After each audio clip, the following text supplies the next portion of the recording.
দেখো বন্ধুরা, আমার পুজো পুরো কমপ্লিট। আমার হয়তো একটু লেট হয়ে গেল পুজো করতে, তোমাদের সবার পুজো হয়ে গেছে আমি জানি। তা আমার একটু লেট হয়ে গেল, যেহেতু একা একা সব কিছুই করতে হয়।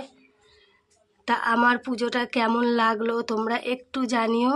আমি যতটুকু পেরেছি আমার সাধ্যের মধ্যে ততটুকুই দিয়ে আমি বাবা লোকনাথকে পুজো করার চেষ্টা করলাম। তা বাবা লোকনাথের কাছে কামনা করি তোমরা যে যেখানে আছো সবাই ভালো থেকো ও সুস্থ থেকো।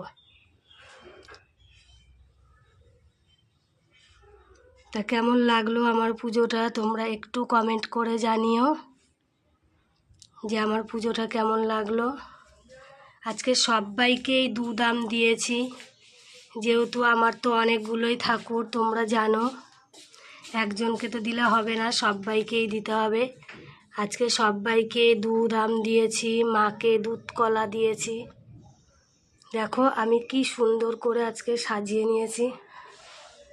আজকে ফুলও তুলেছি অনেক, ভোর 5টার সময় উঠেছি, উঠে আজকে ফুল তুলেছি। আর এই যে ভোলেনাথকেও দিয়েছি। সবাইকে আজকে খুব সুন্দর করে পুজো দিয়েছি। তা কেমন